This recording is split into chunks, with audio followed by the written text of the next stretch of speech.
चलिए दोस्तों, आज हम लोग अनुच्छेद को सॉल्व करना सीखते हैं। ये अनुच्छेद जवाहरलाल नवोदय विद्यालय कक्षा 6 की प्रवेश परीक्षा के लिए बहुत ही ज़रूरी है। तो इसे कैसे हल किया जाए? कोई भी अनुच्छेद हो तो सबसे पहले हमें उसे अच्छे से पढ़ लेना चाहिए। तो चलिए पढ़ना स्टार्ट करते हैं। कीमती चमकीले रंग और चिकनी मुलायम बनावट की वजह से रेशमी कपड़े अधिकांश समाज में बहुमूल्य माने जाते हैं।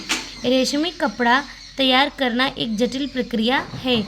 रेशम के कीड़े से कच्चा रेशम निकालकर सूत कताई होती है और फिर उससे कपड़ा बुना जाता है। रेशम बनाने की तकनीक का आविष्कार सबसे पहले चीन में करीब 7000 वर्ष पहले हुआ। इस तकनीक को उन्होंने हजारों साल तक बाकी दुनिया से छुपाए रखा। पर चीन से पैदल, घोड़ों या ऊँटों पर लोग दूर दूर तक की जगहों पर जाते थे और अपने साथ रेशमी कपड़े भी ले जाते थे। जिस रास्ते से ये लोग यात्रा करते थे वह रेशम मार्ग सिल्क रूट के नाम से प्रसिद्ध हो गया है। मतलब कहने का अर्थ क्या है कि जो भी हम अनुच्छेद को देखें, सबसे पहले आराम से और सही से सीधे उसे पढ़ लीजिए। फिर उसके बाद प्रश्नों को देखिए और उसे हल करने की कोशिश करिए। जैसे डैश कपड़े अधिकांश समाज में बहुमूल्य माने जाते हैं। तो ऑप्शन में है ऊनी, सूती, रेशमी, खादी। तो अब तक हमने यहाँ पे पढ़ा तो उसे हम समझ चुके हैं कि हम किसके बारे में बात कर रहे हैं। सिल्क यानी रेशमी कपड़ों की बात कर रहे हैं। तो रेशमी कपड़े समाज में बहुमूल्य माने जाते हैं। ये हमारा आंसर सी राइट हो जाएगा। कच्चा रेशम प्राप्त होता है रेशम के कीड़े से, वृक्षों की टहनियों से, वृक्षों के तनों से, रुई से। तो अभी हमने ऊपर पढ़ा है कि जो रेशमी कपड़ा वो रेशम के कीड़ों से तैयार किया जाता है, उसका कच्चा माल।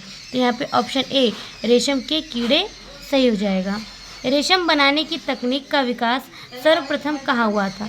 जापान में, चीन में, रूस में, भारत में।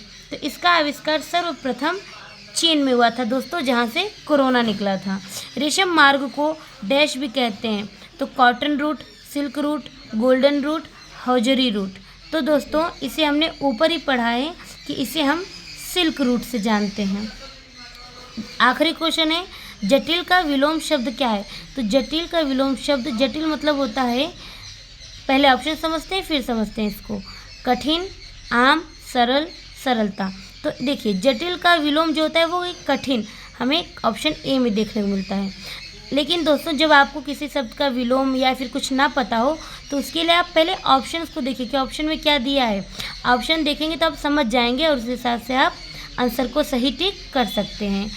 ऐसे ही प्रश्नों के लिए हमारे चैनल से जुड़े रहिए। Like and share and subscribe करते रहिए। धन्यवाद।